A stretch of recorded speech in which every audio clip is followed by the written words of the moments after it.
Hello friends. आज अपन एक नया टॉपिक डील करेंगे, फॉरेन कंट्रीब्यूशन रेगुलेशन एक्ट 2010। ये topic CA final as well as CS executive module 2 के लिए ईबीसीएल सब्जेक्ट के लिए रेलिवेंट है। और सीए फाइनल में इसका वेटेज 6 मार्क्स का है। एक क्वेश्चन हर एग्जाम में 6 मार्क्स का आता है इकोनॉमिक लॉ में, foreign contribution regulation act. Basically ये एक्ट इसलिए बनाया गया है क्योंकि जो इंडिया के जो बड़े बड़े पर्सन होते हैं, लाइक लेजिस्लेचर हो गए, एमपी एमएलए, पॉलिटिकल पार्टीज़ हो गई, पॉलिटिकल पार्टी के जो ऑफिसर्स हो गए, मीडिया एजेंसीज हो गई, न्यूज़ चैनल वाले हो गए, जिनके पास इंडिया की सेंसिटिव इंफॉर्मेशन होती है रिलेटिंग टू सिक्योरिटी से रिलेटेड और अदर वेरियस टाइप की इंफॉर्मेशन इनके पास होती है, और फॉरेन कंट्री के पर्सन ये चाहेंगे कि वो इन सब पर्सन से इंडिया की सेंसिटिव इंफॉर्मेशन, सिक्योरिटी से रिलेटेड इंफॉर्मेशन असेस कर सकें। इसके लिए वो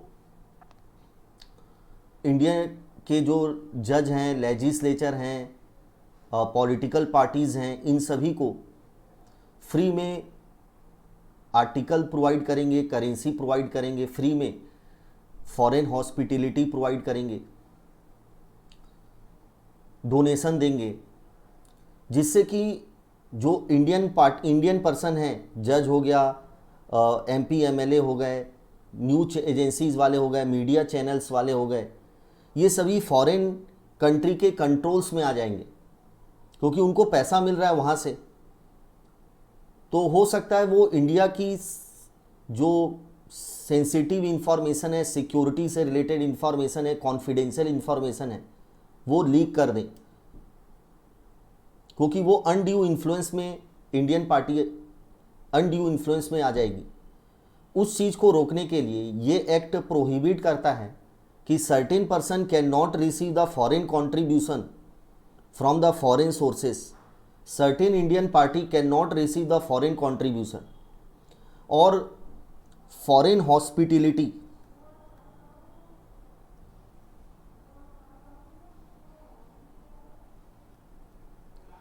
फॉरेन हॉस्पिटैलिटी फॉरेन हॉस्पिटैलिटी का मतलब सिंपल सा, जैसे कि अपने घर में अगर कोई भी गेस्ट आते हैं तो अपन उनका बहुत ज़्यादा आदर सत्कार करते हैं। उसी तरह अगर अपन इंडियन पार्टी अगर फॉरेन में जाती है तो फॉरेन के जो पर्सन है वो आप इंडियन पार्टी का बहुत ज़्यादा रिस्पेक्ट, आदर सत्कार, उनके लिए बहुत सारे फ्री में होटल की फैसिलिटी, फ्री में लॉजिंग, फ्री में ट्रैवलिंग फैसिलिटी प्रोवाइड करते हैं।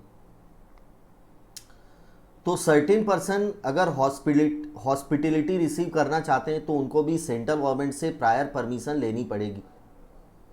तो बेसिकली दिस एक्ट रेगुलेट, इस एक्ट में ओवरऑल अपन 3 कंसेप्ट करेंगे। फर्स्ट, सर्टेन पर्सन को प्रोहिबिट किया गया है टू रिसीव द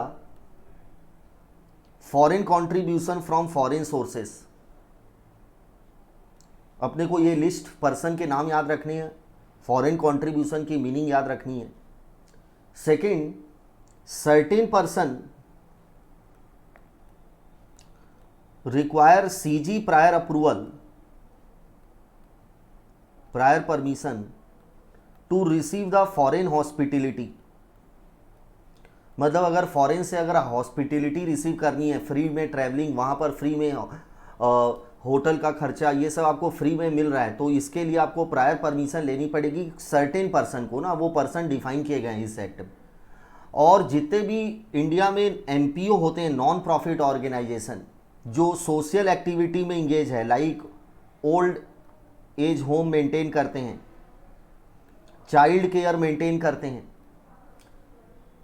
तो जितने भी एनपीओ हैं जो सोशल, कल्चरल, रिलीजियस एक्टिविटी में इंगेज हैं, अगर उनको फॉरेन से अगर डोनेशन लेना है, कंट्रीब्यूशन लेना है, तो इनको कंपलसरी है कि सेंट्रल गवर्नमेंट से रजिस्ट्रेशन लेना पड़ेगा या सेंट्रल गवर्नमेंट से प्रायर परमिशन लेनी पड़ेगी। Such organisation require the central government prior approval या फिर रजिस्ट्रेशन सर्टिफिकेट ऑफ रजिस्ट्रेशन लेना पड़ेगा सेंट्रल गवर्नमेंट से। तो ओवरऑल ये 3 कंसेप्ट इस टॉपिक में दिए गए हैं, foreign contribution prohibition plus certain person require CG approval to receive the foreign hospitality and certain non profit organisations if want to obtain the foreign contribution they are required to either obtain the certificate of registration or obtain the CG prior approval। और फिर अगर contravention होता है तो penalty, adjudication, appeal, ये सभी provision इस topic में कवर हैं। तो सबसे पहले कुछ इंपॉर्टेंट डेफिनेशन अपन करते हैं। इंपॉर्टेंट डेफिनेशन,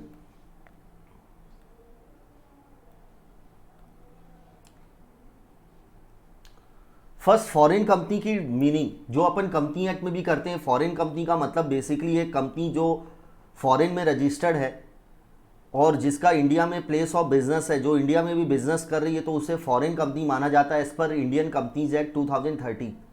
बट यहाँ पर फॉरेन कंपनी की बहुत वाइडर डेफिनेशन दी गई है। फॉरेन कंपनी का मतलब any company or body of individual incorporated outside India. Second, या फिर foreign company defined under the companies act 2013 section 2 sub section 42 में,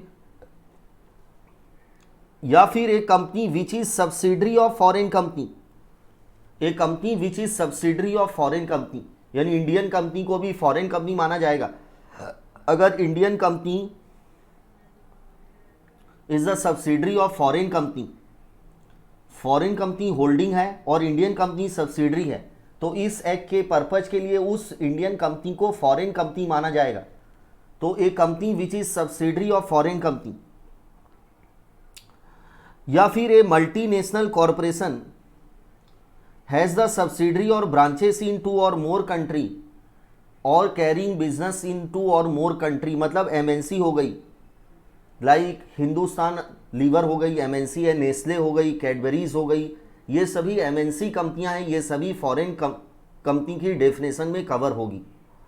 तो फॉरेन कंपनी की डेफिनेशन में शॉर्ट में 4 पर्सन कवर किए गए, company incorporated outside India, foreign company defined under the companies act 242, third is the A company which is subsidiary of the foreign company, and fourth is the MNC.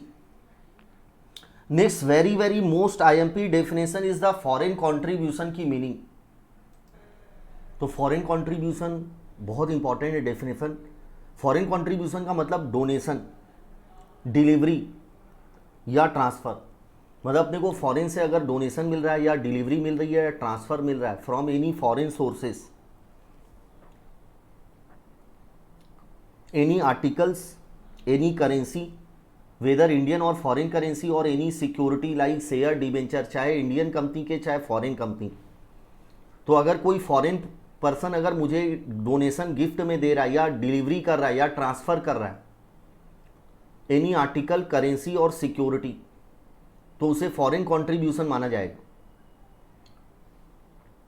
But very important law, और अभी recently amendment हुआ है इसमें, कि अगर मुझे foreign से अगर गिफ्ट मिल रहा है किसी भी पर्सन से फॉर पर्सनल यूज के लिए, और market value of the such goods article is up to 1 lakh, then it shall not be consider as a foreign contribution and it is purely casual nature.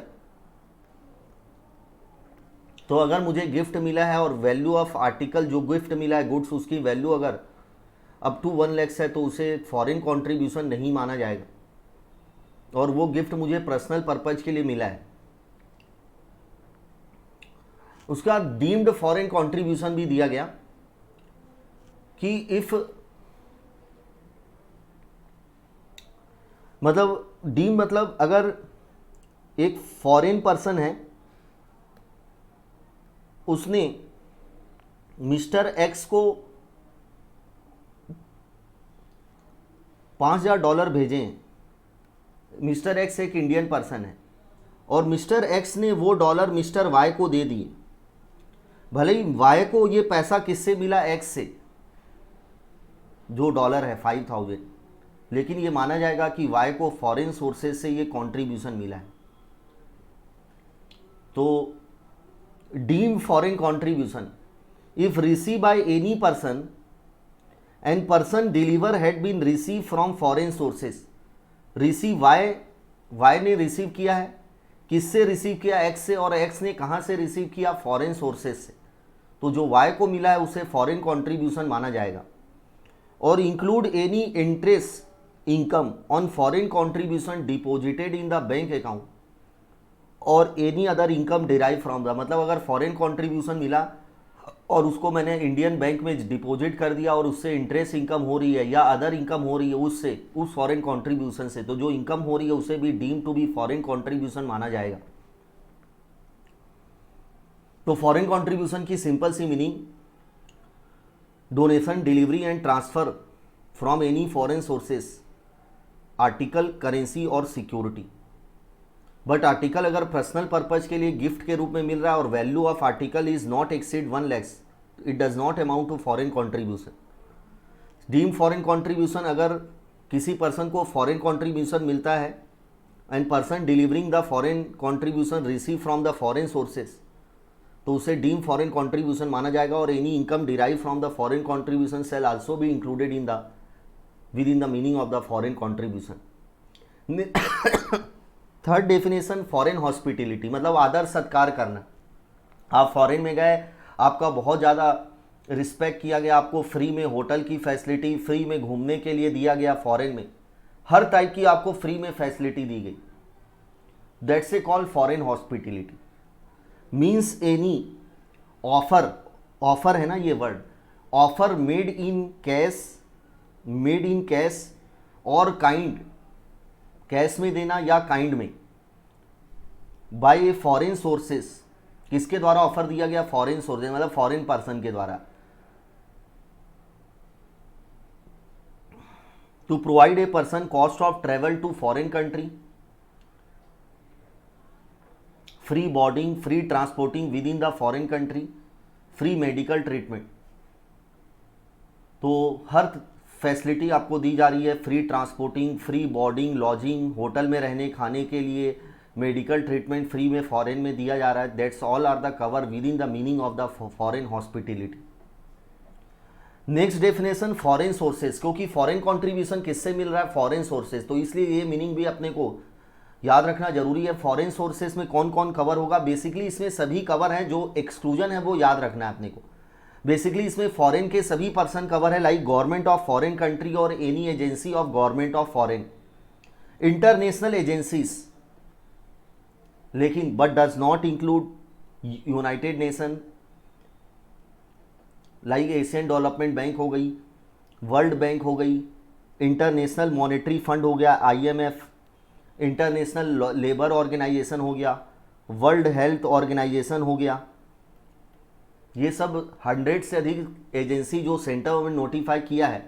Basically ये एजेंसियाँ भाइयों help करती है ऐसी country जिसकी economic position बहुत ख़राब चल रही है, उनको ये हेल्प करती है, फाइनेंशियल हेल्प करती है, अदर टाइप के बहुत सारी असिस्टेंस प्रोवाइड करती है। तो अगर इस एजेंसी से अगर आपको अगर फॉरेन से पैसा मिल रहा है तो इससे फॉरेन कंट्रीब्यूशन नहीं माना जाएगा, क्योंकि ये फॉरेन सोर्सेज की डेफिनेशन से एक्सक्लूड किया गया है। तो foreign sources does not include international agency which has been notified by the central government, like World Health Organization हो गई, वर्ल्ड बैंक हो गई, यूनाइटेड नेशन हो गई, इंटरनेशनल मॉनेटरी फंड हो गया। These all are the agency are excluded within the meaning of the foreign sources. उसके बाद फॉरेन कंपनी हो गई, trade union, foreign trust, society, citizen of foreign country, सभी cover हो गए, ये फॉरेन सोर्सेस में कवर होंगे। And very important, Indian company को भी फॉरेन सोर्सेस माना जाएगा। अगर more than 50% of nominal value, उस इंडियन कंपनी के more than 50% nominal value of share held by the foreign government, foreign citizen, foreign company, मतलब अगर किसी इंडियन कंपनी के मोर देन 50% शेयर अगर फॉरेनर के पास है, यानी कि फॉरेन कंट्रोल कंपनी, भले ही इंडियन कंपनी है लेकिन उसका कंट्रोल फॉरेन के पास है, इसलिए उस इंडियन कंपनी को फॉरेन सोर्सेस माना जाएगा। But where nominal value of share is within the limit specified for foreign investment under the FEMA, मतलब अगर जो फॉरेनर ने इन्वेस्ट किया है इंडियन कंपनी में, वो इन्वेस्टमेंट जितना शेयर में इन्वेस्ट किया इंडियन कंपनी के, वो with in the limit, FEMA की जो लिमिट है फॉरेन डायरेक्ट इन्वेस्टमेंट, उसकी लिमिट के अंदर है। नॉट विथ स्टैंडिंग भले ही नॉमिनल वैल्यू 50% से ज़्यादा हो रहे हैं, such company is not a foreign sources. तो अगर एक इंडियन कंपनी है, इसमें फॉरेन कंपनी ने इन्वेस्टमेंट किया है इक्विटी शेयर में और 55% शेयर परचेज कर लिए हैं, तो वैसे इंडियन कंपनी को फॉरेन सोर्सेस माना जाएगा। लेकिन अगर such investment are within the limit prescribe under the FEMA में जो लिमिट है फॉरेन डायरेक्ट इन्वेस्टमेंट की, जो आरबीआई ने प्रिस्क्राइब की है, उस लिमिट के अंदर अगर इन्वेस्टमेंट है, भले ही वो परसेंटेज 50 से अधिक क्रॉस हो रहा है, इस केस में उस इंडियन कंपनी को फॉरेन सोर्सेस नहीं माना जाएगा।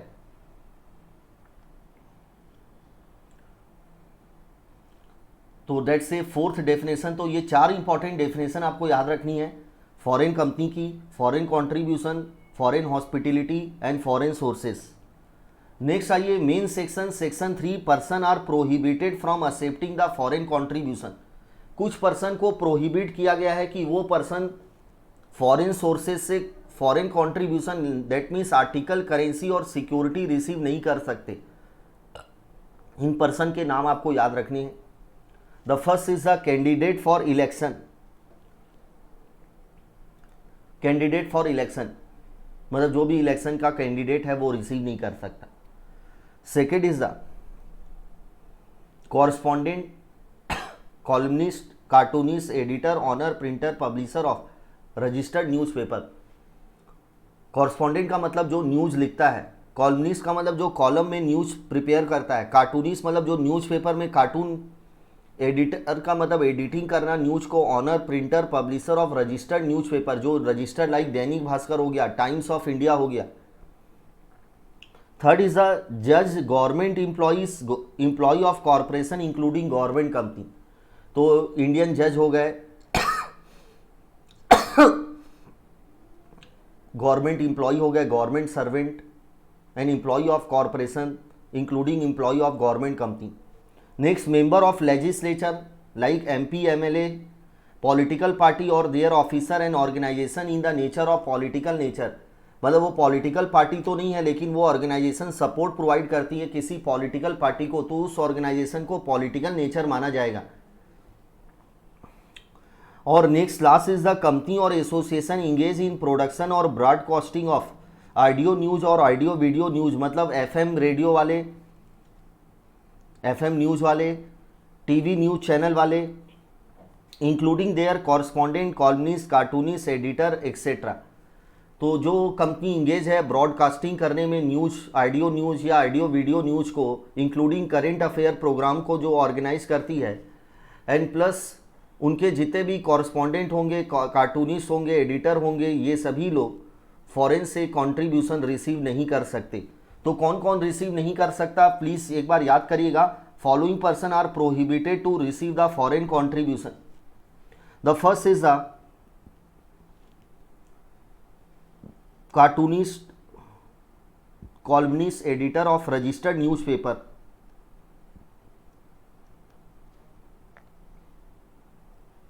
सेकेंड इज द जज of court, any court, member of parliament, MP, MLA, member of legislature, government servant, servant of corporation, political party और उनके ऑफिसर्स, कैंडिडेट ऑफ इलेक्शन और ऐसी कंपनी जो ऑडियो न्यूज़ या वीडियो न्यूज़ ब्रॉडकास्टिंग करती है, वो सभी, ये सभी पर बैन है। ये फॉरेन से कंट्रीब्यूशन रिसीव नहीं कर सकते सेक्शन 3।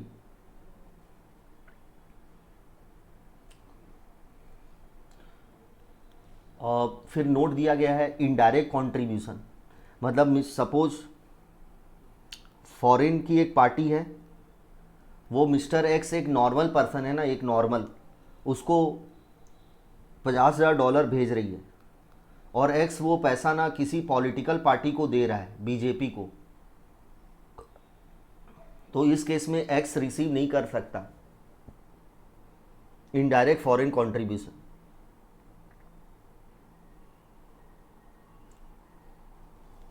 तो no person resident in India x या no citizen of India resident outside India, मतलब इंडियन सिटीजन है लेकिन अब वो फॉरेन में रहने लग गया, इसलिए no Indian citizen resident outside India shall accept और deliver any foreign contribution acquire from foreign sources on behalf of political party और any person prohibited under section 3। तो रिसीव नहीं कर सकता एक्स, डिलीवर नहीं कर सकता पॉलिटिकल पार्टी को।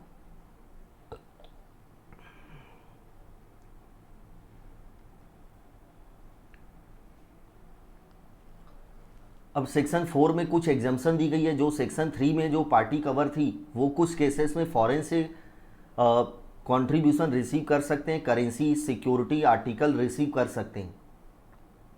इन सभी केस में बेसिकली ये दिया गया है कि अगर मैंने कोई काम करके, कोई सर्विस प्रोवाइड करके, कोई बिजनेस करके, अगर लाइक इंडियन जज ने फॉरेन में कोई कंसल्टेंसी प्रोवाइड की है, उसके अगेंस्ट में अगर उसको प्रोफेशनल सर्विस मिल रही है तो लॉजिकली उसको काम का पैसा मिल रहा है, फ्री में उसको कोई पैसा नहीं मिल रहा है, तो इस केस में ही कैन रिसीव, वो रिसीव कर सकता है।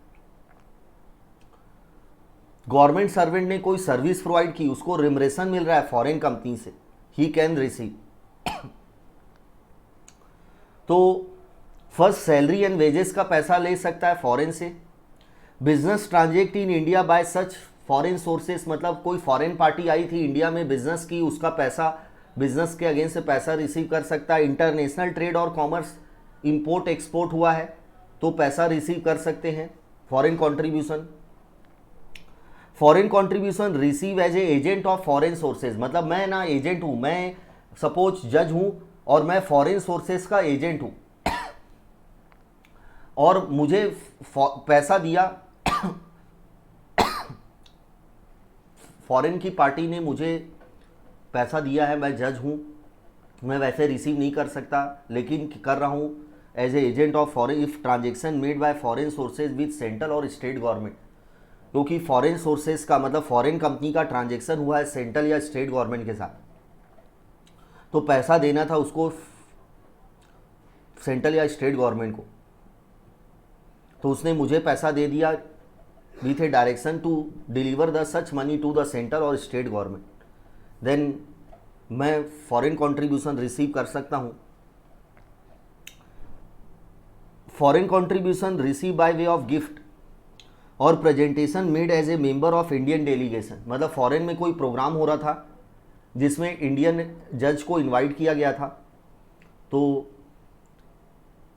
एज ए प्रेजेंटेशन के रूप में उन्हें गिफ्ट मिला है, कैजुअल नेचर का है, रिसीव कर सकते हैं। और वेरी वेरी इंपॉर्टेंट है foreign contribution receive from relative, मतलब अगर मान लीजिए जज हो गया, एमपी एमएलए हो गए, गवर्नमेंट सर्वेंट हो गया, इन सभी के अगर कोई फॉरेन में रिलेटिव है, relative define under section 277 of companies act 2013 में जो डेफिनेशन है वही लेंगे। तो अगर मेरे को फॉरेन से, मेरे फॉरेन में रिलेटिव, मेरे फादर, मेरा सन, मेरा फादर, मेरे ब्रदर, मेरी सिस्टर है और वो मुझे गिफ्ट दे रही है तो मैं रिसीव कर सकता हूँ। लेकिन अगर वो 1 लाख रुपए से अधिक का गिफ्ट है, inform to the central government in the form number FC1, central government को इन्फॉर्म करना है इन द फॉर्म नंबर FC1 में विद इन 30 डेज के अंदर, 30 दिन के अंदर सेंट्रल गवर्नमेंट को इन्फॉर्म करना है। अगर वैल्यू ऑफ जो गिफ्ट है वो 1 लाख रुपए से अधिक है फॉरेन कंट्रीब्यूशन, तो सेंट्रल गवर्नमेंट को केवल इंटीमेट करना है, परमिशन नहीं लेनी है, केवल इन्फॉर्म करना है 30 दिन के अंदर इन द फॉर्म नंबर FC1। और last is the foreign contribution receive by way of scholarship और स्टेपन, मतलब अगर फॉरेन से स्कॉलरशिप मिल रही है या स्टेपन मिल रहा है तो रिसीव कर सकते हैं वो सभी पार्टी जो प्रोहिबिटेड है सेक्शन 3 में। तो सेक्शन 4 आपको याद रखना है, जिसमें कुछ पर्सन को प्रोहिबिट किया गया है 3 में to receive the foreign contribution, but section 4 में एग्जम्पशन दी गई है कि सेक्शन 3 वाले पर्सन रिसीव कर सकते हैं इन सभी केसेस में। इसमें सबसे इंपॉर्टेंट है गिफ्ट, रिलेटिव से मैं कितना भी गिफ्ट रिसीव कर सकता हूं, लेकिन अगर वैल्यू ऑफ गिफ्ट अगर 1 लाख से अधिक है तो सेंट्रल गवर्नमेंट को इन्फॉर्म करना है इन द फॉर्म नंबर FC1 में। नेक्स्ट सेक्शन 6 जो सेक्शन 5 है उसमें ये लिखा हुआ है कि सेंट्रल गवर्नमेंट किसी भी ऑर्गेनाइजेशन को पॉलिटिकल नेचर का डिक्लेयर कर सकती है। सेंट्रल गवर्नमेंट को पावर है कि लाइक फॉर एग्जांपल लाइक अपने कॉलेज में यूनियन बनती है, लाइक NSU हो गया, तो उस ऑर्गेनाइजेशन को जिसका पॉलिटिकल पार्टी से कनेक्शन है डायरेक्ट या इनडायरेक्ट, उस ऑर्गेनाइजेशन को पॉलिटिकल नेचर का डिक्लेयर कर सकती है। सेंट्रल गवर्नमेंट को पावर है कि सेंट्रल गवर्नमेंट नोटिफिकेशन के थ्रू किसी ऑर्गेनाइजेशन को पॉलिटिकल नेचर का डिक्लेयर कर सकती है। ये सेक्शन 5 में दिया हुआ है। Section 6, person require prior permission of central government for accepting the foreign hospitality. तो सेक्शन 6 में certain person require CG prior approval to receive the foreign hospitality, मतलब अगर उनको फॉरेन से हॉस्पिटलिटी लेनी है तो सेंट्रल गवर्नमेंट से पहले अप्रूवल लेना है, उसके बाद ही वो रिसीव कर सकते हैं। कौन कौन से पर्सन है, लिस्ट याद रखिएगा।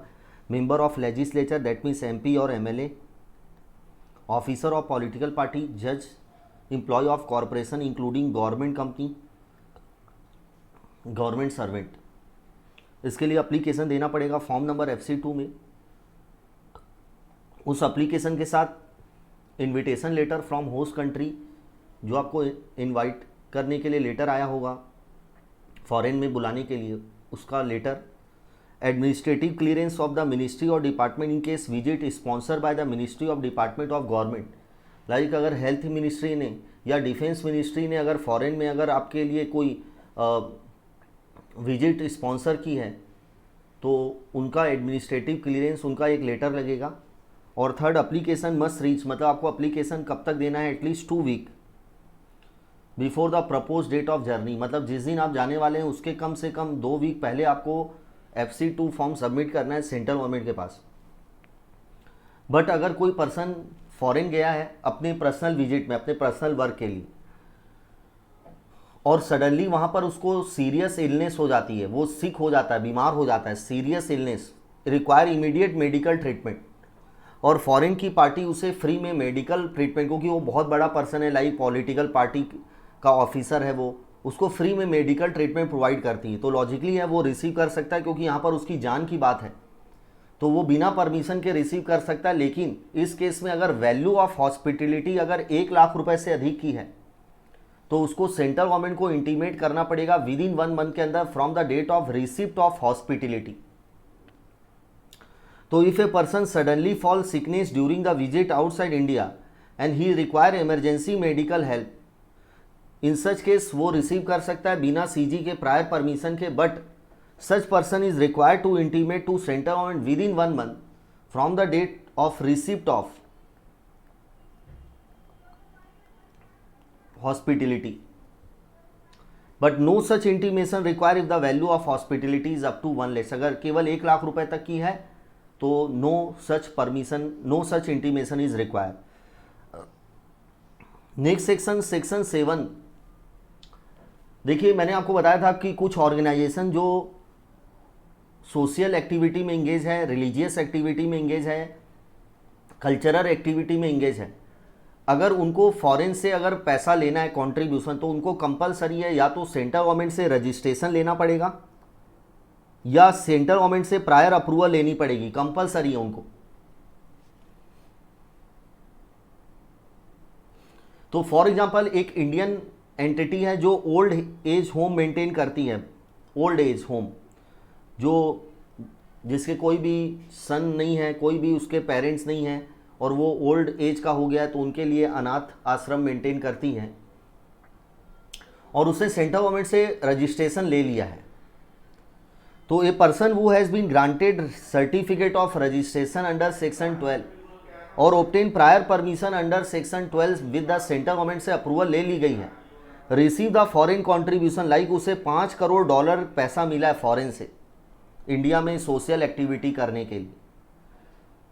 अब उसको यूज केवल $3 करोड़ का ही हुआ इंडिया में, केवल $2 करोड़ बच गए, अनयूटिलाइज है, अब उसके पास कोई यूज नहीं है, सरप्लस पड़ा हुआ है उस इंडियन ऑर्गेनाइजेशन के पास, तो वो ट्रांसफर कर सकती है उस अनयूटिलाइज अमाउंट को to a person who has also obtain certificate, मतलब दूसरी एंटिटी को जो रजिस्ट्रेशन ले चुकी है या प्रायर परमिशन ले चुकी है।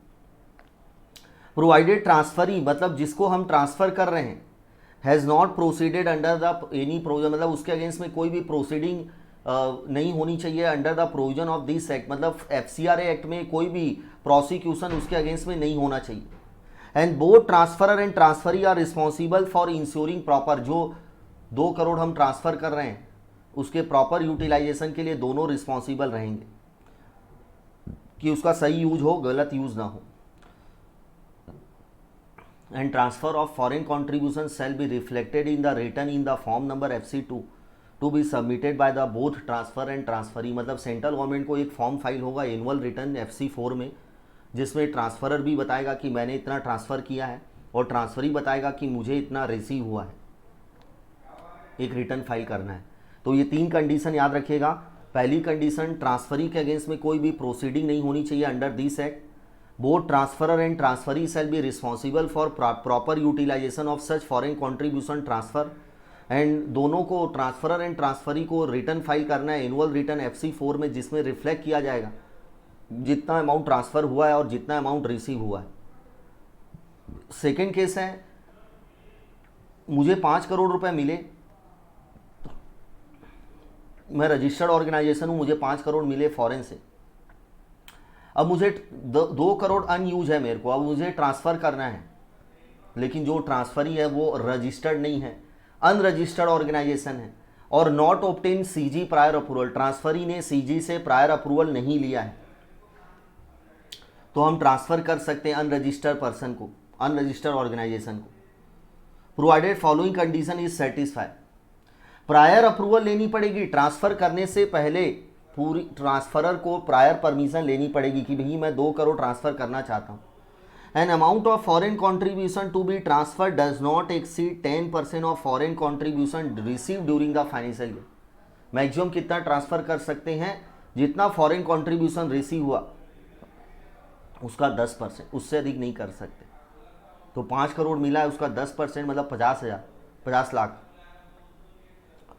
And transfer of foreign should be in accordance with the terms and condition prescribe by the central government, तो ट्रांसफर होगा should be in accordance with the terms and condition prescribe by the central government.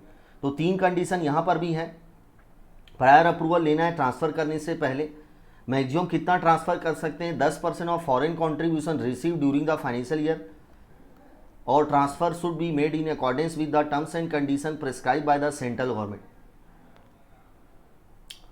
Next section 8 है utilisation of foreign contribution.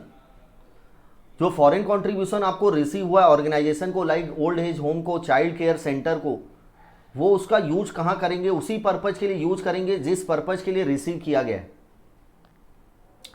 वो speculative purpose के लिए use नहीं कर सकते।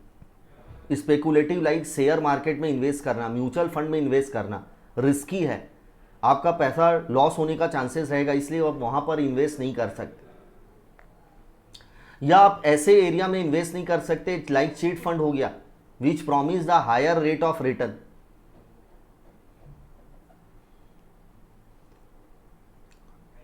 But investment in debt like debt oriented mutual fund हो गया, debenture हो गया, उसको स्पेकुलेटिव नहीं माना जाएगा। इसका मतलब उसमें इन्वेस्ट कर सकते हैं आप जो फॉरेन कॉन्ट्रीब्यूशन मिला है।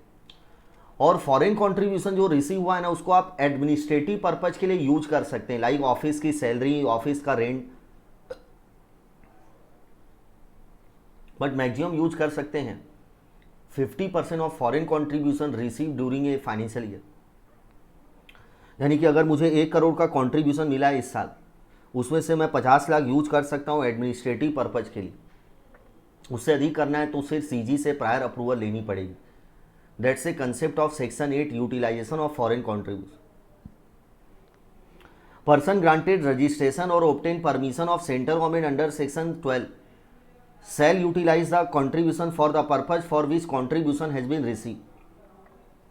फॉरेन कॉन्ट्रीब्यूशन और उससे जो इनकम होगी shall not be use for speculative active के लिए यूज नहीं करना है, स्पेकुलेटिव एक्टिविटी के लिए। और डिफाइन किया गया है स्पेकुलेटिव एक्टिविटी को, एनी एक्टिविटी और investment that has element of risk of appreciation और depreciation in original investment, like share हो गया, शेयर में इन्वेस्टमेंट करना जिसमें रिस्क रहेगा, एप्रिसिएशन का भी है और डेप्रीसेट भी हो सकती value, including investment in mutual fund. Second, investment in any scheme that promise high return like investment in chit fund और investment in land not link to the aim और object of organisation, but investment in debt shall not be treated as a speculative, but investment in debt को speculative नहीं माना जाएगा। Limit of utilisation of foreign for meeting administrative expense maximum 50%, उससे अधिक करना है तो सीजी से प्रायर परमिशन लेनी पड़ेगी। That's a section 8 utilisation of foreign contribution.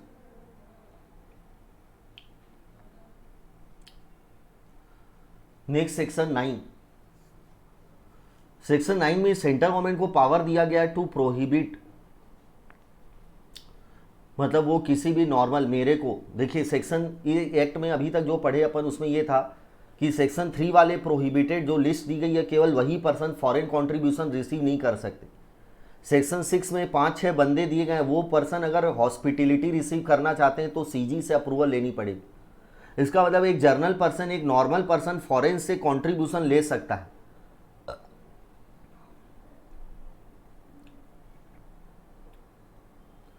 Like university है, उसका जो प्रिंसिपल है वो प्रिंसिपल अगर फॉरेन गया है तो फॉरेन में अगर उसको हॉस्पिटलिटी प्रोवाइड की जा रही है तो वो रिसीव कर सकता है बिना सीजी प्रायर अप्रूवल के, क्योंकि वो प्रोहिबिटेड या वो लिस्ट में कवर नहीं है जो सेक्शन 6 में दी गई है। लेकिन सेक्शन 9 में सेंट्रल गवर्नमेंट को पावर दिया गया कि वो किसी भी नॉर्मल पर्सन को भी प्रोहिबिट कर सकती है to receive the foreign contribution या to require CG prior approval to receive the foreign hospitality या to furnish the intimation about the receipt of foreign hospitality, foreign contribution. इन सभी की रिक्वायरमेंट के लिए किसी भी पर्सन पर कंडीशन लगा सकती है to receive the foreign contribution और फॉरेन हॉस्पिटलिटी। तो सेक्शन 9 एक वाइडर पावर देता है सेंट्रल गवर्नमेंट को, बहुत बड़ा पावर देता है कि वो किसी भी पर्सन को रोक सकती है to receive the foreign contribution. But central government ये प्रोहिबिशन तभी लगा सकती है जब वो in the integrity of and sovereignty of country हो, पब्लिक इंटरेस्ट में है, freedom and fairness of election, friendly relationship with foreign state, harmony between the religious, social, racial के बीच में हार्मनी प्रमोट करने के लिए। तो सेक्शन 9 में प्रोहिबिशन दिया गया है, prohibit any person organisation not specify in section 3, क्योंकि सेक्शन 3 में जो प्रोहिबिटेड है वो तो वही है, बाकी इसके अलावा किसी भी पर्सन को प्रोहिबिट कर सकती है from accepting any foreign contribution, ये सभी कंडीशन में। या require any person not specify in section 6 में जो थे, जज हो गया, पॉलिटिकल पार्टी के ऑफिसर हो गए, गवर्नमेंट सर्वेंट, इसके अलावा किसी भी पर्सन को रिक्वायर कर सकती to obtain prior permission of central government before accepting the foreign hospitality.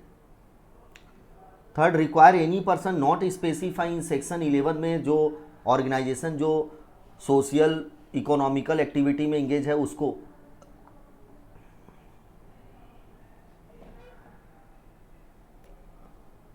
to furnish the intimation as to amount of any foreign contribution received, source and manner in which foreign contribution was received, and purpose for which and manner in which such foreign contribution was utilized।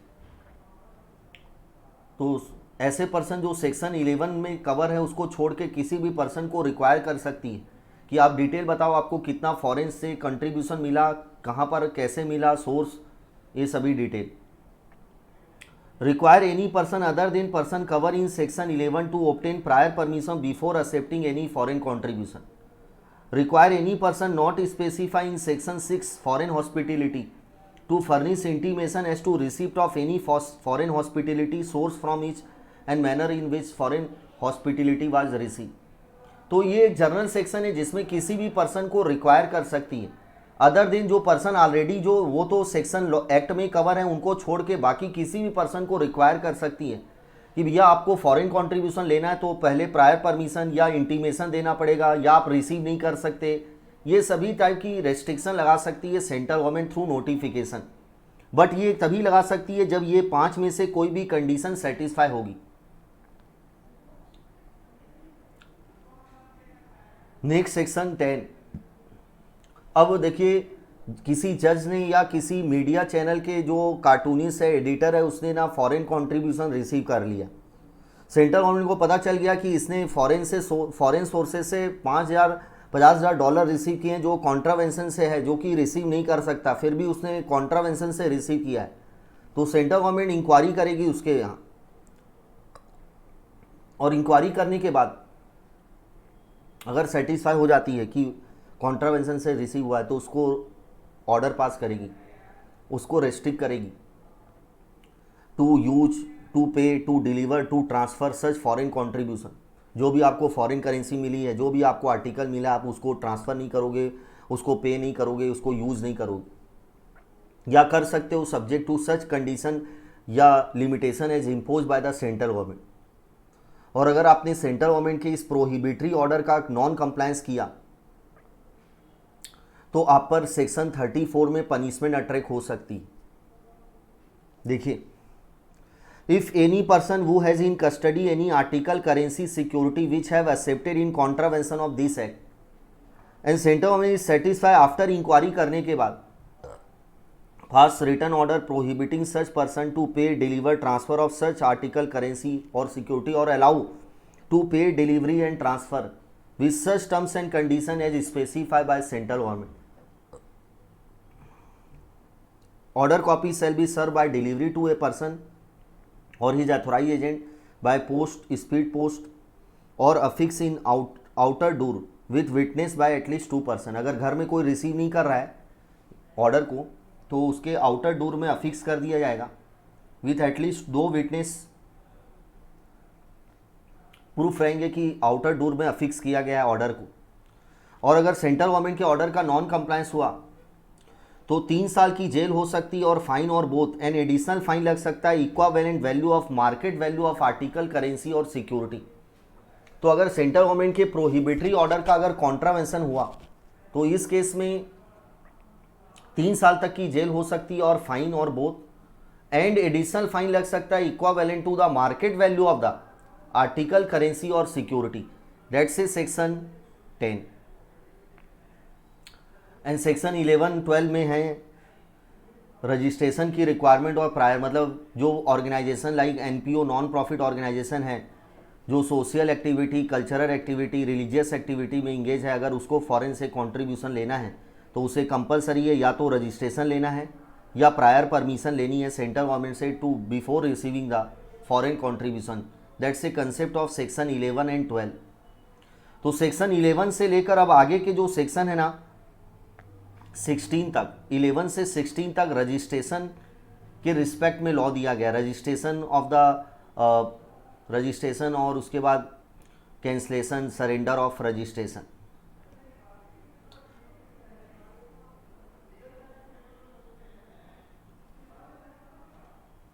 तो person having defined cultural, economical, educational, religious और social programme, मतलब ऐसी organisation जो ये सभी programme में engage है, इनको कंपलसरी है रजिस्ट्रेशन लेना या प्रायर परमिशन लेनी है before accepting the foreign contribution. As per section 12, application for obtaining certificate of registration और prior approval shall be made in the form number FC3 online for certificate of registration form number 3A with fees 5,000 और prior permission के लिए form 3B with fees 3,000। Application reject हो जाएगा अगर application prescribe form में नहीं है and या फिर application does not contain any of particular specify, मतलब अप्लीकेशन कंप्लीट नहीं है तो आपका अप्लीकेशन रिजेक्ट हो जाएगा। सेंट्रल गवर्नमेंट रीजन बताएगी आपको रिजेक्शन करने से पहले। तो सेंट्रल गवर्नमेंट जब भी रिजेक्ट करेगी ना तो रीजन स्पेसिफाई करेगी, लेकिन रीजन देने की जरूरत नहीं है। अगर right to information act not required to give the, अगर राइट टू इंफॉर्मेशन एक्ट है इंडिया का, राइट टू इंफॉर्मेशन एक्ट, अगर वहाँ पर दिया गया है कि आपको सेंट्रल गवर्नमेंट को रीजन बताने की ज़रूरत नहीं है तो फिर रीजन नहीं बताना पड़ेगा। सेंट्रल गवर्नमेंट नॉर्मली रजिस्ट्रेशन आपको कितने दिन के अंदर दे देगी? 90 दिन के अंदर, आफ्टर मेकिंग इंक्वायरी। लेकिन अगर वो 90 दिन के अंदर नहीं आपको रजिस्ट्रेशन दे रही है, नहीं रिजेक्शन कर रही है, तो आपको रीजन ज़रूर बताएगी डिले, कि क्यों डिले हो रहा है रजिस्ट्रेशन देने में। तो इससे एमसीक्यू क्वेश्चन आ सकता है, ध्यान रखिएगा कि रजिस्ट्रेशन नॉर्मली 90 दिन के अंदर दे दिया जाएगा, अगर नहीं दे पा रही है, डिले हो रहा है, तो आपको रीजन के साथ कम्युनिकेट किया जाएगा delay.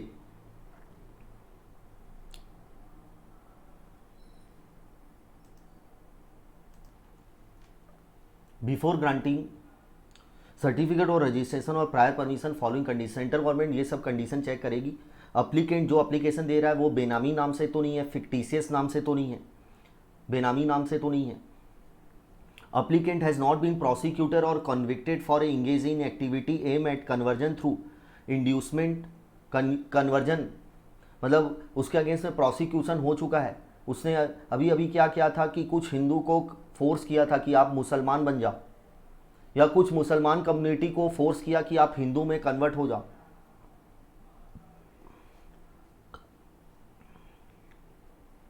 Third, has not been prosecuted for creating communal tension, community के बीच में दंगे फसाद करवाना, उसके अगेंस्ट में प्रोसिक्यूशन हुआ है उस एप्लीकेंट के against. Has not guilty of diversion और misutilisation of fund, is not engage to promote sedition, sedition का मतलब विद्रोह करना, दंगे फसाद करना, और वायलेंट भी method to achieve in object, मतलब अगर वो अपने ऑब्जेक्ट को अचीव करने के लिए कुछ भी कर रही है, दंगे फसाद भी करने को रेडी है, या violent behaviour, is not likely to use foreign contribution for personal gain और undesirable purpose, has not prohibited, उसको प्रोहिबिट नहीं किया गया फॉरेन कॉन्ट्रीब्यूशन एक्सेप्ट करने से। If the applicant is individual neither convicted nor prosecution is pending under any law, और if the applicant other than individual none of director convicted or prosecution is pending under any law. Further, center is satisfied that acceptance of foreign contribution is not likely to prejudice sovereignty, integrity, security, scientific or economic interests of state, public interest, freedom of fairness of election of any legislature, friendly relationship with foreign state shall not lead to incitement of offense, बढ़ावा देना, अगर foreign contribution receive करोगे तो India में offence बढ़ेंगे, terrorist attack ज़्यादा होगा, and shall not endanger the life और physical safety of any person.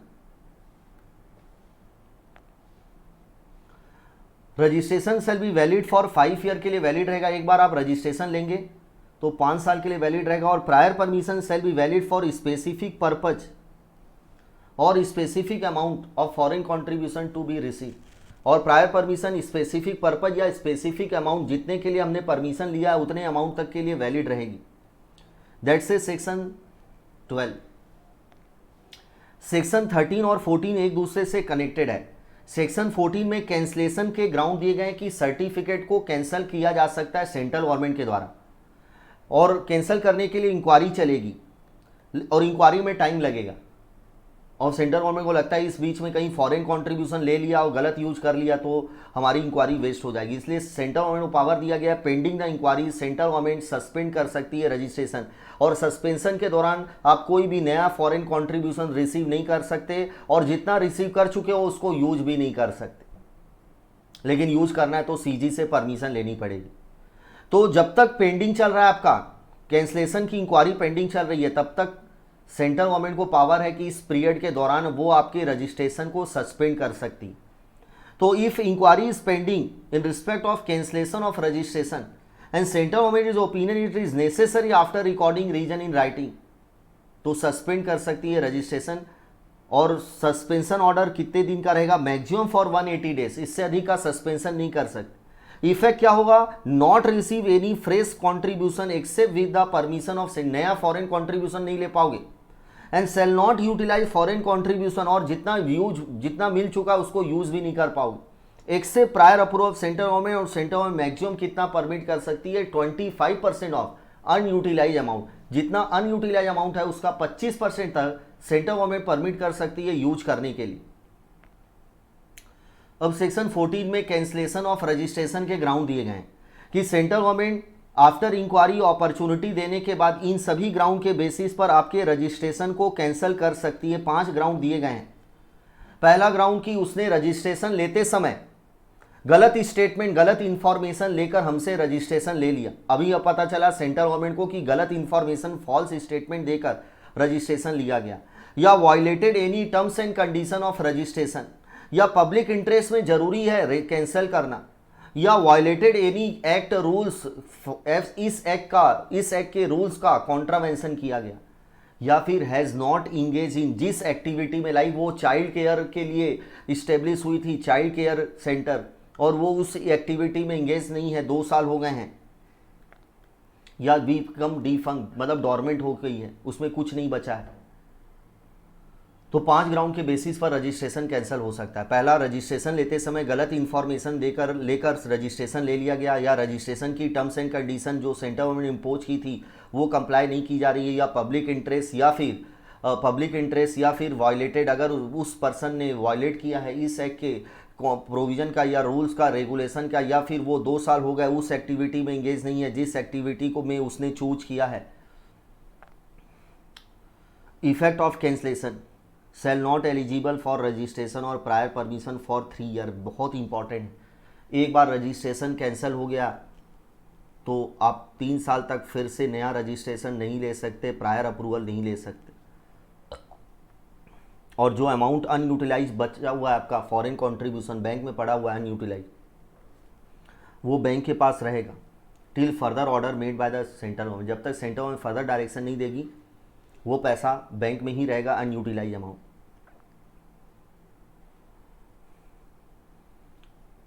Date से सेक्शन 14, तो सेक्शन 14 में 5 ग्राउंड दिए गए जिसके बेसिस पर सेंट्रल गवर्नमेंट रजिस्ट्रेशन कैंसिल कर सकती, but before cancellation once the opportunity must be given. Registration का 2 इफेक्ट होगा, याद रखिएगा, 3 साल तक आप नया रजिस्ट्रेशन नहीं ले सकते, न ही प्रायर अप्रूवल ले सकते, और जितना अनयूटिलाइज अमाउंट आपका बचा हुआ है बैंक में पड़ा हुआ है वो बैंक के पास वेस्ट हो जाएगा till the further direction given by the central government.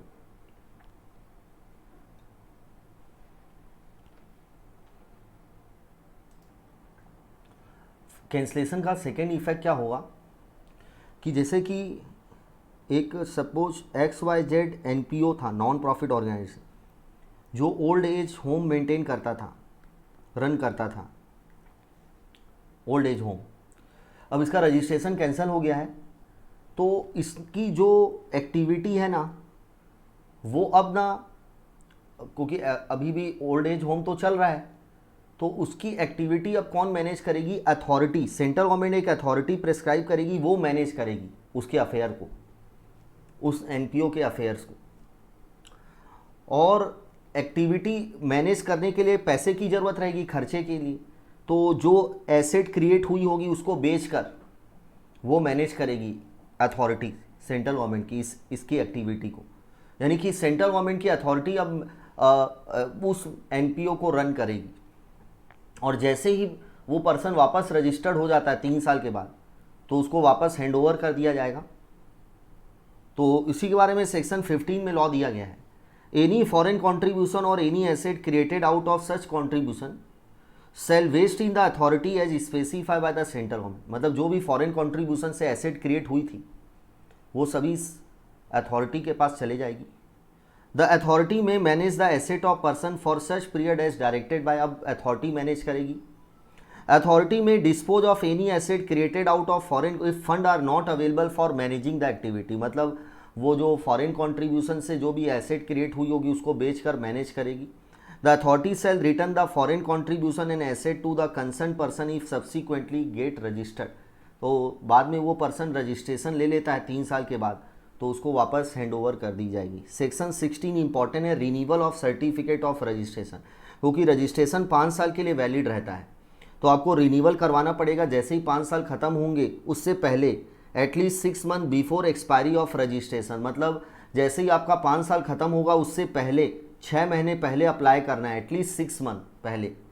But if person fail to make application within the 6 month, at least 6 month before expiry अगर अप्लीकेशन नहीं देता है तो डिले भी कर सकता है। Application must made within 1 year after the expiry of, मतलब 5 साल खत्म होने के 1 साल के अंदर कैसे भी एनी हाउ आपको डिले अप्लीकेशन दे देना है टुगेदर विथ रीजन के साथ कि क्यों डिले हुआ। अप्लीकेशन रिन्यूअल के लिए FC3 में दिएंगे विथ फीस 1500 और लेट फीस 5000 रुपये दिया जाएगा। सेंट्रल गवर्नमेंट आपका रजिस्ट्रेशन रिन्यू कर देगी विद इन 90 डेज के अंदर। अगर नहीं कर पा रही है तो कम्युनिकेट करेगी रीजन। सेंट्रल गवर्नमेंट रिफ्यूज कर सकती है to renew the registration if person violated any provision of this act और rules. If a person not made application for renewal, then certificate of registration shall ceases to be on completion of 5 year from the date of और fresh registration लेना पड़ेगा, मतलब fresh आपको form file करना पड़ेगा, 5000 रुपये fees देनी पड़ेगी। तो अगर आपने टाइम लिमिट के अंदर रजिस्ट्रेशन के लिए रिन्यूअल के लिए अप्लीकेशन नहीं दिया तो आपका रजिस्ट्रेशन खत्म हो जाएगा, आपको फ्रेश अप्लीकेशन देना पड़ेगा रजिस्ट्रेशन के लिए। सेक्शन 70 में दिया गया कि जो फॉरेन से पैसा आएगा ना कॉन्ट्रीब्यूशन, वो एक सिंगल बैंक अकाउंट में आपको रिसीव करना है, रिसीव के लिए। लेकिन अब इसको यूज करना है तो उसके लिए आप एक से अधिक बैंक अकाउंट रख सकते हैं। तो पैसा 50 करोड़ आया, आप उसको फिर ट्रांसफ़र कर दो यूज करने के लिए 2 या 3 बैंक 4 बैंक अकाउंट, लेकिन रिसीव एक ही बैंक में होगा, यूज आप 3-4 बैंक अकाउंट से कर सकते। Every person granted certificate of registration और prior permission shall receive foreign contribution only in single bank account as specify in the application of certificate of registration. जो registration लेते समय आपको वो बैंक अकाउंट की डिटेल फर्निश करनी होगी जब आप FC3 या 3B फाइल करोगे। फॉर यूटिलाइजेशन में ओपन 1 और मोर बैंक अकाउंट, लेकिन यूटिलाइजेशन के लिए आप एक से अधिक बैंक अकाउंट ओपन कर सकते हो।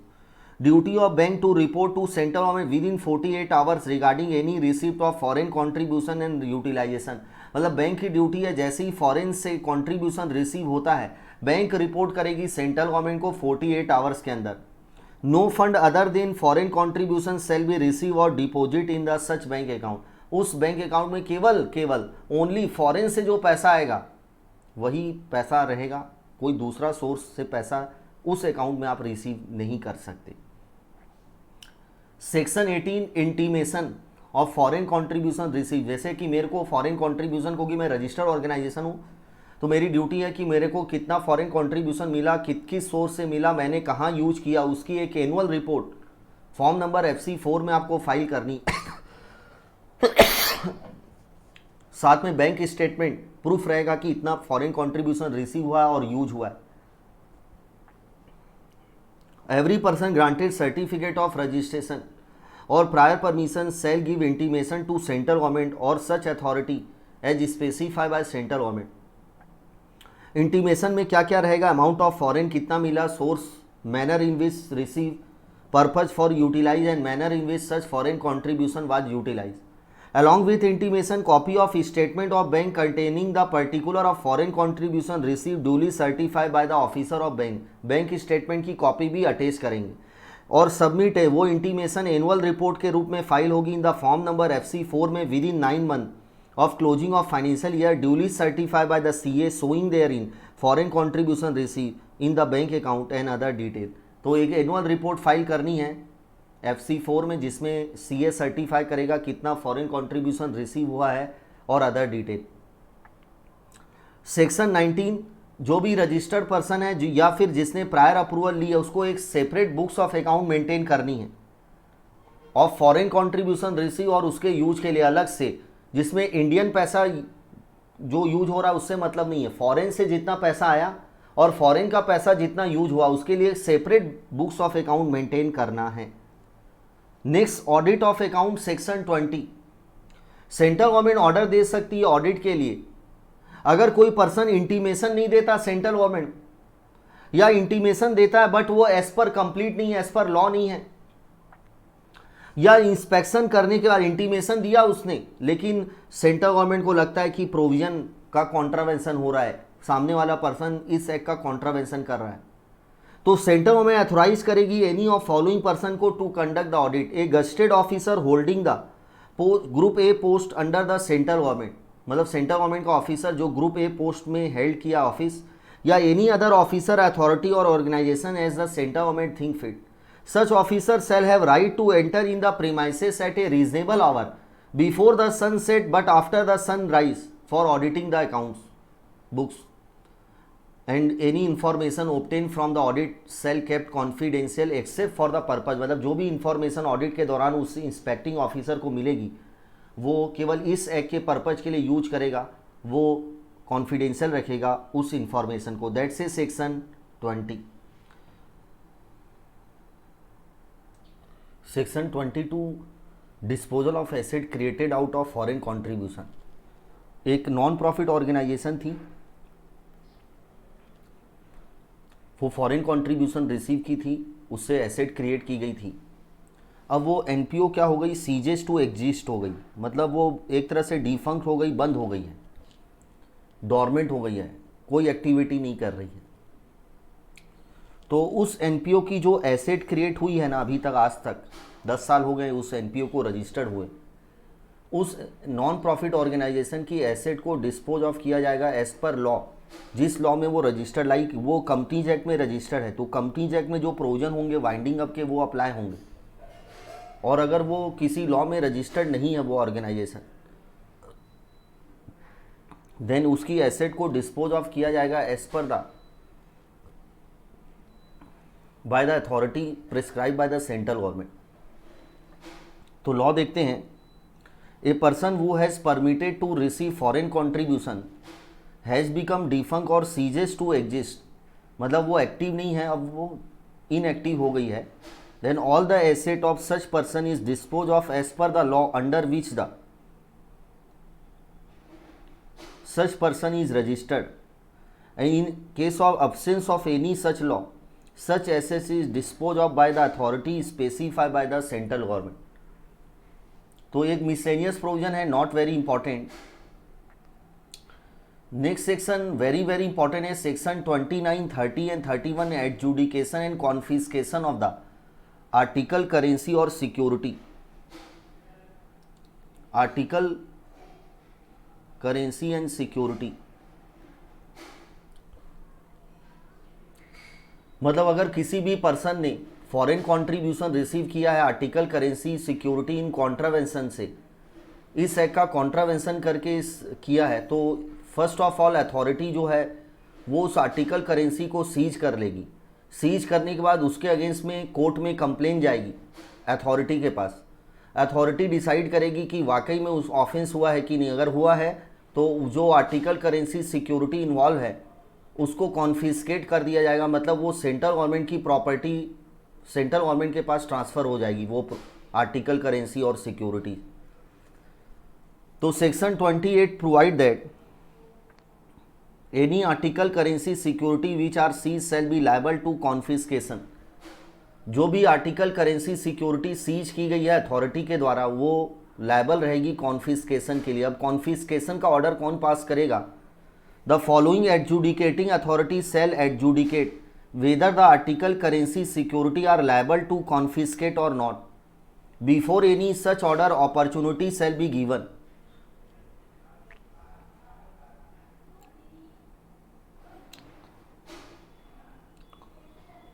तो फॉलोइंग अथॉरिटी एडजुडिकेट करेगी कि whether article currency security is liable for confiscation और not. The first is the court of session and second is the officer notified by the central government in official gazette not below the rank of assistant session जज।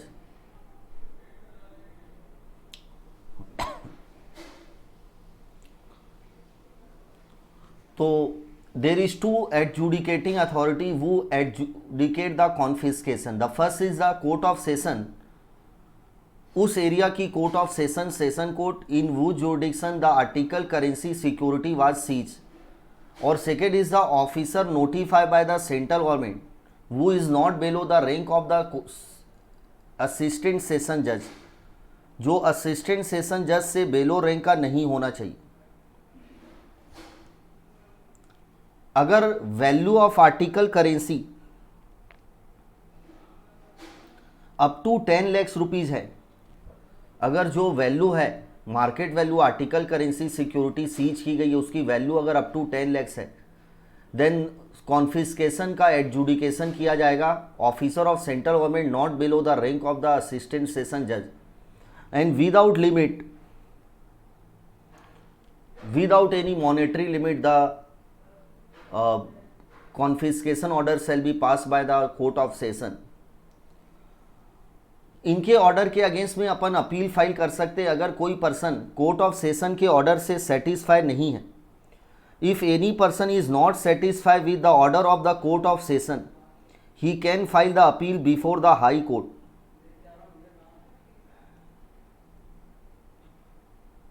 High court में वो appeal file कर सकता है।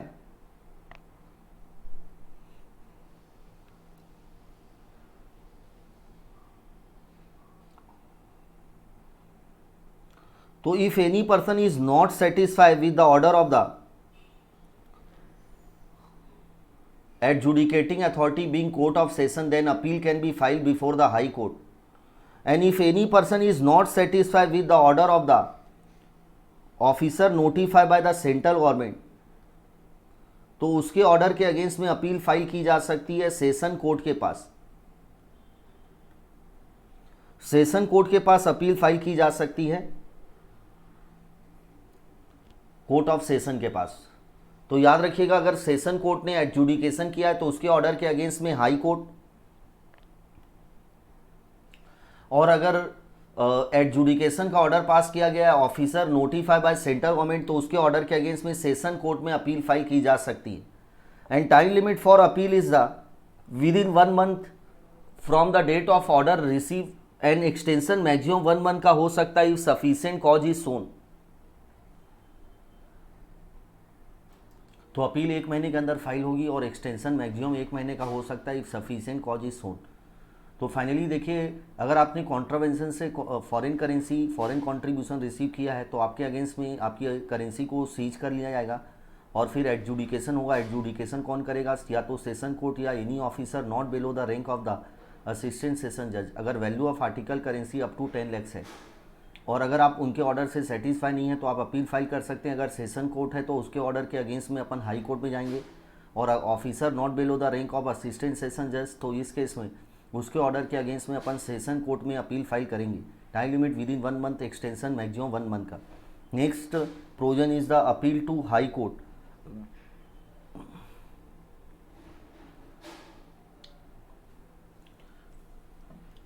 क्योंकि इस एक्ट में पूरे पावर डायरेक्टली सेंट्रल गवर्नमेंट को है, ministry of finance, ministry of external affairs. तो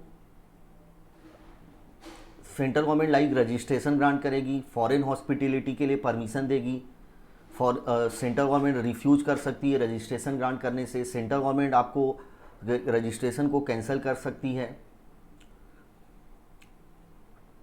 और किसी भी ऑर्गेनाइजेशन को पॉलिटिकल नेचर का डिक्लेयर कर सकती है by passing the order under section 5। अगर कोई भी पर्सन सेंट्रल गवर्नमेंट के ऑर्डर से सेटिस्फाई नहीं है तो वो हाई कोर्ट में अपील फाइल कर सकता है विद इन 60 डेज के अंदर। विद इन 60 डेज के अंदर वो अपील फाइल कर सकता है बिफोर द हाई कोर्ट। तो किस ऑर्डर के अगेंस्ट में अपन अपील फाइल कर सकते हैं सेंट्रल गवर्नमेंट के ऑर्डर के अगेंस्ट में हाई कोर्ट में? The first order is that specify any organisation of being a political nature. Section 5 में सेंट्रल गवर्नमेंट किसी भी ऑर्गेनाइजेशन को पॉलिटिकल नेचर का डिक्लेयर कर सकती है, और अगर डिक्लेयर कर दी तो उस पर बहुत सारी रेस्ट्रिक्शन लग जाएगी, इसलिए वो ऑर्गेनाइजेशन अपील फाइल करना चाहती है सेंट्रल गवर्नमेंट के पास, हाई कोर्ट के पास, सेंट्रल गवर्नमेंट के ऑर्डर के अगेंस्ट।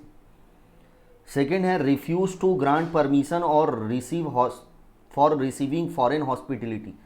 सेक्शन 6 में अपन पढ़े थे, लाइक जज हो गया, गवर्नमेंट सर्वेंट हो गए, गवर्नमेंट एम्प्लॉय हो गए, गवर्नमेंट कंपनी के पॉलिटिकल पार्टी का ऑफिसर हो गया, अगर ये फॉरेन हॉस्पिटलिटी रिसीव करना चाहते हैं तो सेंट्रल गवर्नमेंट से प्रायर परमिशन लेनी पड़ेगी। और सेंट्रल गवर्नमेंट ने इन्हें रिफ्यूज कर दिया तो वो अपील फाइल कर सकते हैं हाई कोर्ट में। Third is the prohibiting any person to receive. Section 9 में सेंट्रल गवर्नमेंट को पावर है कि वो किसी भी पर्सन को प्रोहिबिट कर सकती है to receive the foreign contribution. अगर प्रोहिबिट कर दिया गया तो उस ऑर्डर के अगेंस्ट में अपील फाइल हो सकती है। Fourth is the rejection order. अगर सर्टिफिकेट ऑफ रजिस्ट्रेशन लेने के लिए अप्लीकेशन दिया गया था सेक्शन 12 में और आपके रजिस्ट्रेशन को रिफ्यूज कर दिया गया, मतलब रजिस्ट्रेशन देने से मना कर दिया गया, तो उस ऑर्डर के अगेंस्ट में या प्रायर परमिशन के लिए मना कर दिया गया तो वो ऑर्गेनाइजेशन अपील फाइल कर सकती है हाई कोर्ट में। और last is the registration grant हो गया था बट सेंट्रल गवर्नमेंट ने आपके रजिस्ट्रेशन को कैंसिल कर दिया, तो इन 5 ग्राउंड के बेसिस पर अपील फाइल हो सकती है before the high court within 60 day, no extension, कोई एक्सटेंशन नहीं हो सकता।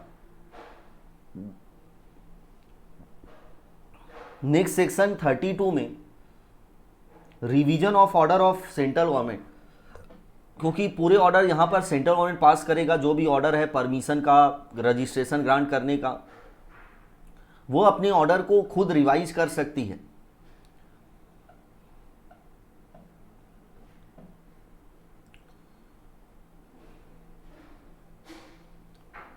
तो सेंट्रल गवर्नमेंट या तो सुओ मोटो या फिर on application receive by from a person से अप्लीकेशन रिसीव हुआ है, can revise its own order within 1 year of the communication of order, जिस दिन ऑर्डर मुझे कम्युनिकेशन हुआ, या date when the order come into his knowledge whichever date is earlier. तो जिस दिन मुझे ऑर्डर कम्युनिकेट हुआ या जिस दिन मुझे ऑर्डर का नॉलेज हुआ, whichever date is earlier, उसके 1 साल के अंदर मैं अप्लीकेशन दे सकता हूं, या सेंट्रल गवर्नमेंट सुओ मोटो 1 साल के अंदर अपने ऑर्डर को रिवाइज कर सकती है। But application can be admitted even after 1 year of the, 1 साल के बाद भी सेंट्रल गवर्नमेंट मेरे अप्लीकेशन को एडमिट कर सकती है, सफिशिएंट कॉज इज सोन, अगर मेरे पास सफिशिएंट रीजन है not filing the application with in 1 year, तो सेंट्रल गवर्नमेंट 1 साल के बाद भी एप्लीकेशन को एडमिट कर सकती है। और उसके बाद central government can call for examine record और प्रोसीडिंग, मतलब जो सेंट्रल गवर्नमेंट ने ओरिजिनल ऑर्डर पास किया था उसको कॉल करेगी फिर से और उसको एग्जामिन करेगी, and pass the revision order, और वो रिवीजन का ऑर्डर पास करेगी। बट 2 केस में रिवीजन ऑर्डर पास नहीं हो सकता है, इन फॉलोइंग 2 केसेस में रिवीजन का ऑर्डर पास नहीं हो सकता है। If appeal file against the order of central government, मतलब अगर हाई कोर्ट में अपन अपील फाइल कर चुके हैं सेंट्रल गवर्नमेंट के ऑर्डर के अगेंस्ट में, तो इस केस में रिवीजन के लिए एप्लीकेशन नहीं दे सकते हैं।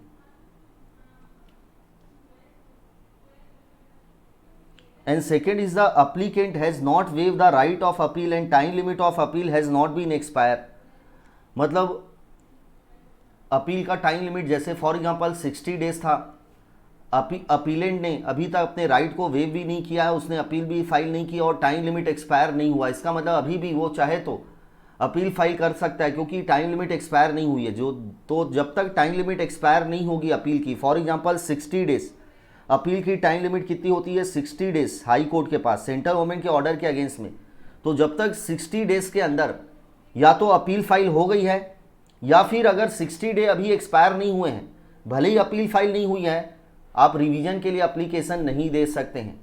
तो 2 केस में no revision can be made by the central government, पहला अगर अपील फाइल हो चुकी है या फिर सेकेंड अप्लीकेंट ने अपने राइट को वेव नहीं किया है, उसने ये अंडरटेकिंग नहीं दी है कि मैं कोई अपील फाइल नहीं करूंगा, and time limit of appeal has not been expire, तो इस केस में रिवीजन के लिए एप्लीकेशन नहीं दिया जा सकता, सेंट्रल गवर्नमेंट अपने ऑर्डर को रिवाइज नहीं कर सकती।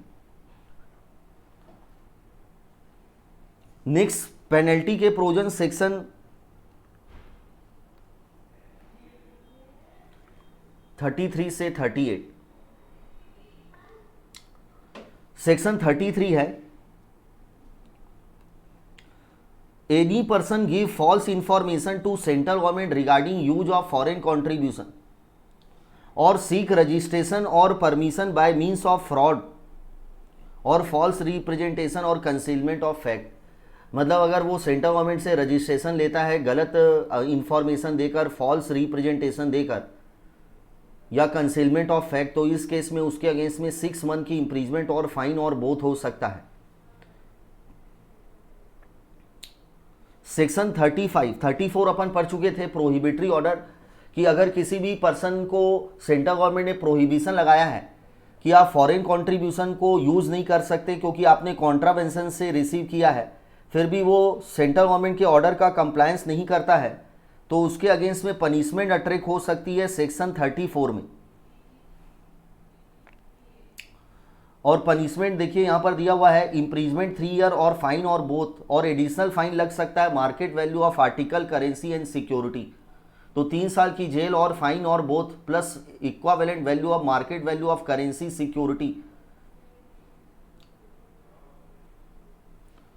सेक्शन 35, एनी पर्सन एक्सेप्ट, अगर मैं एक्सेप्ट करता हूँ फॉरेन कंट्रीब्यूशन या हेल्प करता हूँ किसी को, एनी पर्सन और पॉलिटिकल पार्टी और ऑर्गेनाइजेशन इन कॉन्ट्रावेंशन, या तो मैं खुद एक्सेप्ट कर रहा हूँ कॉन्ट्रावेंशन से मैं रिसीव नहीं कर सकता, या मैं दूसरे की हेल्प करता हूँ लाइक पॉलिटिकल पार्टी की या प्रोहिबिटेड पर्सन की to receive the foreign contribution, तो इस केस में मेरे अगेंस्ट में इम्प्रीजमेंट हो सकती है 5 ईयर और फाइन और बोथ, 5 साल की जेल और फाइन और बोथ।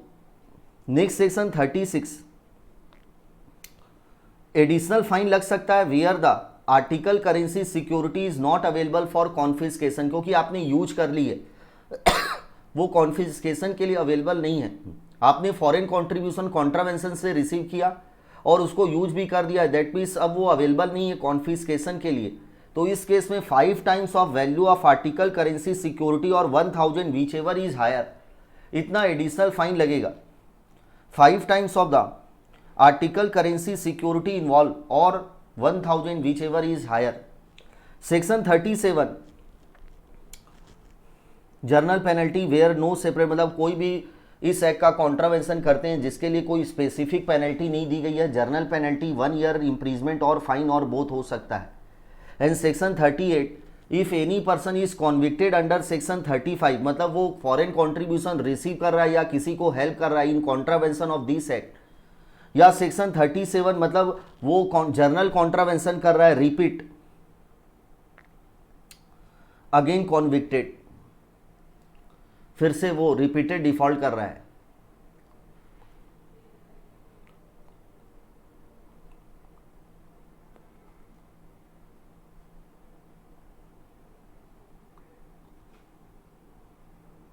तो 5 साल तक वो not to accept foreign contribution for 5 year from the date of subsequent conviction, मतलब जो फाइन और इम्प्रीजमेंट है वो तो लगेगा ही लगेगा, प्लस 5 साल के लिए बैन लग जाएगा। 5 साल तक वो कोई भी नया फॉरेन कॉन्ट्रीब्यूशन रिसीव नहीं कर सकता from the subsequent date of conviction. Next, मतलब अगर आपने इस एक्ट का कॉन्ट्रावेंशन किया और कोर्ट में केस चलेगा, प्रोसिक्यूशन होगा फॉर ऑर्डर ऑफ इम्प्रीजमेंट और फाइन और बोथ, लेकिन कोई भी कोर्ट आपके अगेंस्ट में प्रोसिक्यूट नहीं कर सकती unless permitted by the central government और any officer authorise by the central government. तो देखिए, no court shall take cognizance of offence under this act, कोई भी कोर्ट आपके अगेंस्ट में ऑफेंस का कॉग्निजेंस नहीं करेगी except with the previous sanction, मतलब परमिशन ऑफ सेंट्रल गवर्नमेंट और any officer authorise by the central government.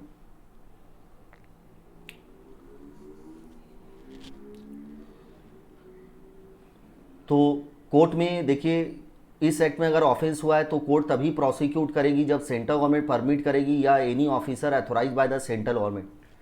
Next, compounding of offence, अपन सभी जानते हैं कंपाउंडिंग का मतलब कंप्रोमाइज़ करना। अगर आपने ऑफेंस कर लिया और आप अपने ऑफेंस को एक्सेप्ट कर ले रहे हो और अथॉरिटी को अप्लीकेशन दे रहे हो कि मेरे ऑफेंस को कंप्रोमाइज़ कंपाउंडिंग कर दीजिए, तो आपके ऑफेंस को कंपाउंड कर दिया जाएगा और इसका इफेक्ट ये होगा कि अब आपके अगेंस्ट में कोई भी प्रोसिक्यूशन इनिशिएट नहीं होगा, कोई भी जेल नहीं होगी, कोई भी फाइन नहीं लगेगा। इसके अगेंस्ट में आपको केवल क्या पे करना पड़ेगा, कंपाउंडिंग फीस।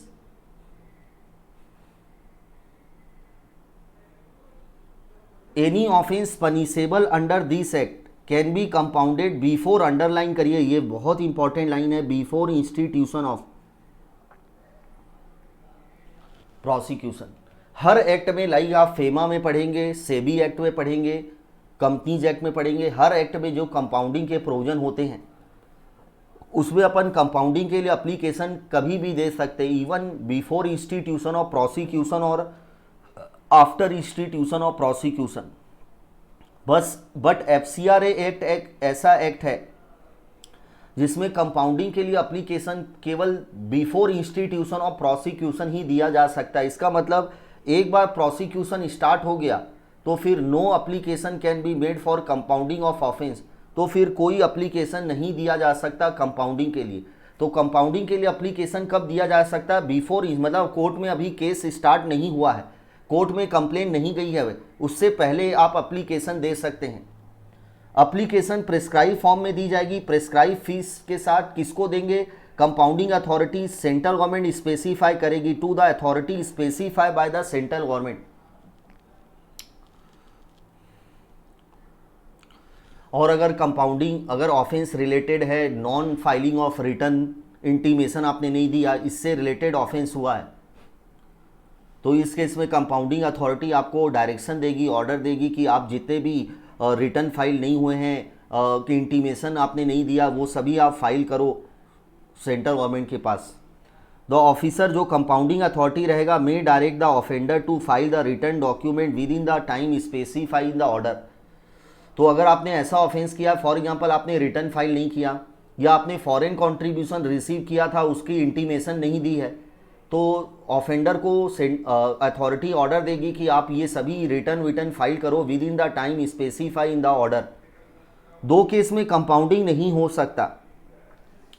ऐसे offence which are punishable with the imprisonment only, मतलब ऐसे ऑफेंस जिसमें केवल इम्प्रीजमेंट हो सकती है।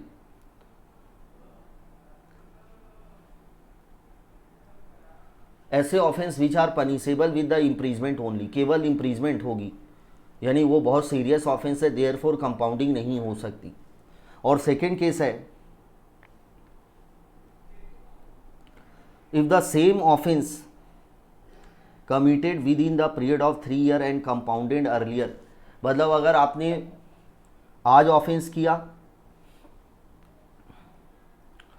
और आज आपने कंपाउंडिंग करवा ली, फिर सेकेंड टाइम 3 साल के अंदर फिर से सेम ऑफेंस करते हैं, तो सेकेंड टाइम फिर से अब कंपाउंडिंग आप नहीं करवा सकते।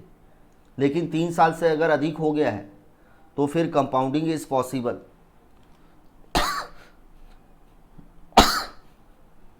तो 3 साल के अंदर अगर आपने रिपीटेड ऑफेंस किया है और अर्लियर आपने कंपाउंड करवा लिया था, तो फिर से कंपाउंडिंग नहीं हो सकती। और इफेक्ट क्या होगा, कंपाउंडिंग अगर हो गई ऑफेंस की, तो no prosecution shall be institute, मतलब अब आपके अगेंस्ट में कोई भी प्रोसिक्यूशन इंस्टीट्यूट नहीं होगा। No prosecution shall be institute.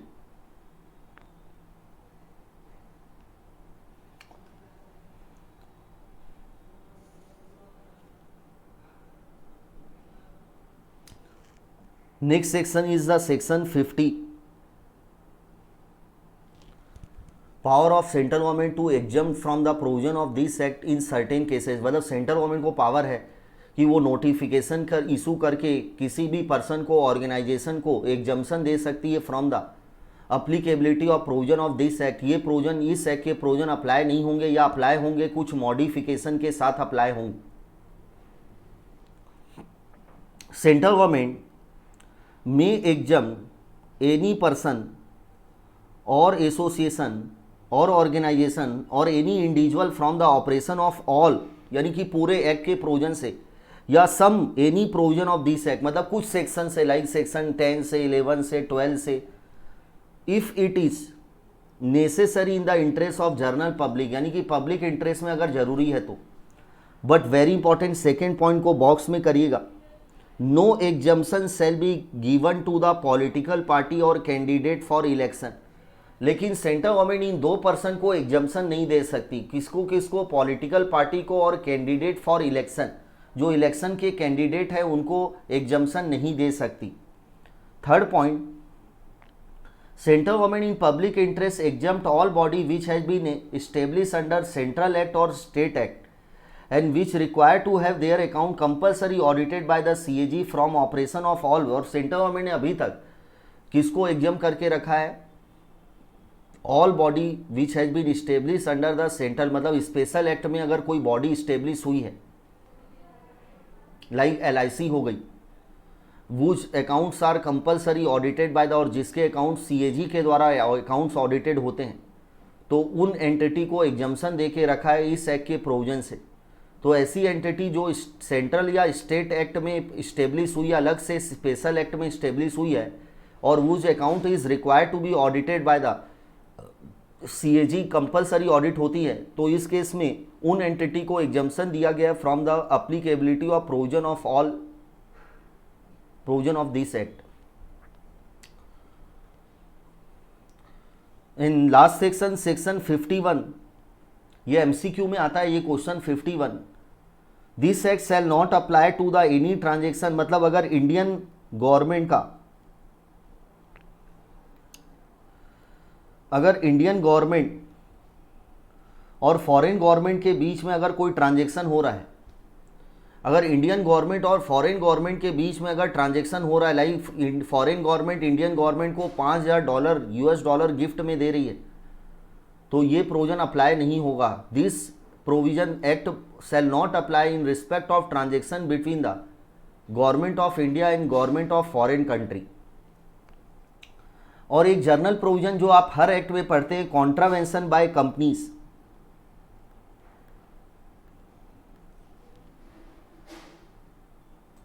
तो ये एक जर्नल प्रोविजन है जो हर एक्ट में मिलेगा आपको, कॉन्ट्रावेंशन बाय कंपनी। मतलब अगर इस एक्ट का कॉन्ट्रावेंशन कंपनी ने किया है तो every person who at the time when the offence was committed was in the charge and was the responsible of the company as well as company, दोनों के अगेंस्ट में दोनों को गिल्टी माना जाएगा और दोनों के अगेंस्ट में पनिशमेंट होगी, पेनल्टी लगेगी। हाउएवर अगर ऑफिसर इन चार्ज अगर प्रूफ कर देता है कि जो ऑफेंस हुआ था वो बिना उसके नॉलेज के हुआ था, या he had exercise all due diligence to prevent the commission of such offence, तो फिर वो लायबल नहीं रहेगा। तो एक बार जर्नल प्रोविजन है, रीड कर लेते हैं इसको, आप नोट डाउन कर लीजिएगा इस सेक्शन को।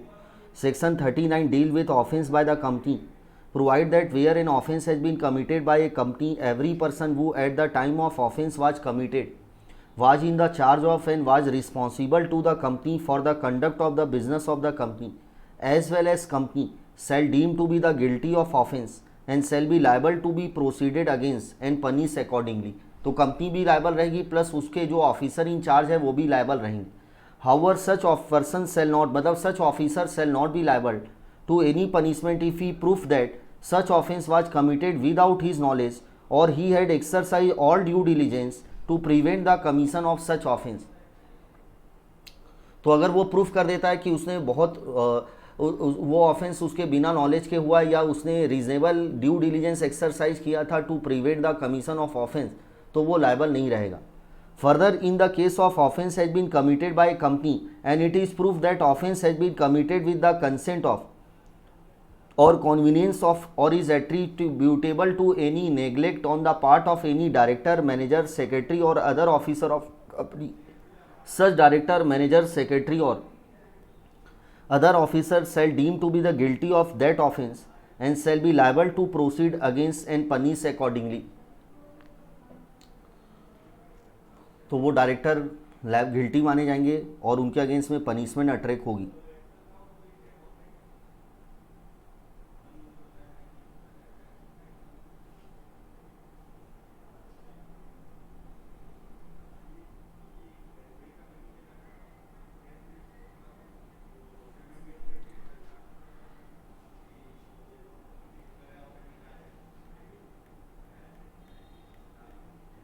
तो यहाँ पर अपना ये टॉपिक ख़त्म हो जाता है। शेयर करिएगा ये वीडियो अपने फ्रेंड के साथ, और भी नए वीडियो मैं आपके लिए प्रिपेयर कर रहा हूँ। Thank you so much.